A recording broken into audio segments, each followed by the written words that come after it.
Police in Springfield, Illinois are literally trying to piece together the grisly murder mystery. A body is discovered, but many parts are missing. An African-American male torso, missing the legs from below the knee down. The hands were cut off the arms, and the head had been severed off the body. Cops find a store receipt near the man's torso, and when they pull the retail shop security video, they discover a woman making a curious purchase in the middle of the night. On that receipt was a skill reciprocating saw, which is an electric sawzall. Then cops hit pay dirt when they zoom in. The surveillance video shows the mystery woman paying with a credit card. So you had surveillance video and you had the card that was used and what items were purchased. Yes. And when cops pull the woman's credit card information, the secret shopper is a secret no more. Her name? Watasha Denton-McCaster But she's hardly a criminal. was a student at a local college and had no criminal history, recently moved to the area. In fact, the 22-year-old was an honor student at her high school. And when not excelling at school, Watasha could be found attending church. Lots of friends, dedicated to her family as well. Never heard a bad thing about her either. Just the all-American kid. But considering everything, investigators placed the college student under round-the-clock, 24-hour surveillance. We put a surveillance on her house. She went about her normal life. Including something fairly routine as taking out the trash. After she deposited on the curb, That made her trash public property. Cops move in right away and secretly seize her garbage. And when they open the first bag, floor tile.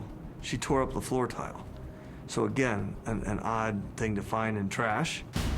odd, but not necessarily incriminating. Still, investigators send the tiles to the crime lab for testing.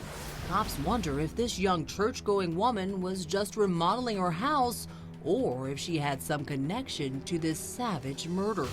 How could this petite, meek, mild-mannered, no criminal history have done this? Not to mention, the killing is so brutal, it seems more like a hit. This has to be gang-related, drug-related, folks not from Sangamon County that could do this heinous crime. Because your people just don't do this here. We do not see this type of crime here in Sangamon County. While the coroner attempts to identify the butchered remains, undercover cops keep a close eye on Watasha, and CSI teams continue to sift through her trash. Then alarm bells go off. One bag doesn't appear to be garbage at all. It's full of men's clothing. When we started seeing soldiers' uniforms, we knew that there was someone that could have been living there with her. But who? It's a short-lived question when investigators discover an identification card mixed in with the uniforms. Norman McCaster was a citizen of Sangamon County. He was involved in the Illinois National Guard and a great member of this community. And there's something else about this National Guardsman. Had recently moved to Springfield, Illinois with his wife, Watasha Denton-McCaster. That's right, Watasha is married, but her husband doesn't seem to be home. Detectives place a call to the Illinois National Guard. They are informed that Norman was a no-show at a recent mandatory drill. Cops decide it's time to have a chat with his young wife. She talked to myself and Sergeant Vos. We asked if we could come in and talk to her. She let us in. She was very polite. Now, was she acting suspiciously? Not at all. She invited us into her house, was very genuine, sweet, asked us if we wanted something to drink. We sat on her couch, talked a few things over. Watasha explains to police that Norman is her high school sweetheart, but that lately their marriage has been on the rocks due to his drug addiction. She told us that he left with some druggies from St. Louis. We asked her what kind of car. She didn't know.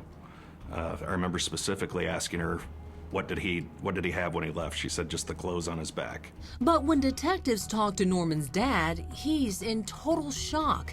He tells police his son doesn't do drugs, and what's more, he has no idea his son is even missing. So you're telling me my son ran off So you must don't know my son and the relationship that me and him have. He's not going to run off. He's going to call. Right, without telling me or calling me. Turns out, after Norman disappeared, Watasha didn't tell his family or police. She didn't report her husband missing. Norman's Aunt Keisha is equally stunned by Watasha's stories about her nephew. She started saying all weird stuff that didn't make sense. You knew it wasn't right. No, I know it was not right. I know he would have contacted us and told us anything that was going on. And when detectives interview soldiers and co-workers who knew the missing 22-year-old man, And we were waiting to hear one bad thing about him, and that never happened. then cops get their hands on more surveillance footage. Just one day after buying the saw, Watasha is captured pulling into the same store parking lot. Once inside, security cameras roll as she makes another strange purchase. Cleaning supplies, and I think it was like heavy-duty plastic that you'd wrap maybe for painting, like a plastic covering. Basically a kill cleanup kit. That's what we thought it was. At least it was very suspicious that the same person that used his credit card was also cleaning up, ripping the tile out of her house. And not reporting your husband And missing. not reporting your husband missing. Now, with more than a little hunch to go on, investigators contact the Illinois National Guard and make a very specific request. They ask for a sample of Norman's DNA. Since he was in the National Guard, there is a DNA sample that is kept at Dover Air Force Base in Delaware. So through the work of the Illinois State Police, taking a DNA sample from the torso, matching that up with DNA from Dover Air Force Base in Delaware. And the result? It was a match. Coming up, If we would tip our hand, it could blow the whole investigation. curious computer searches and mounting evidence. She agreed to come down to the sheriff's office with us. Then finally, time to tell the truth.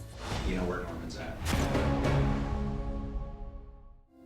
It just tears you apart that, they hear that one of your kids is dead.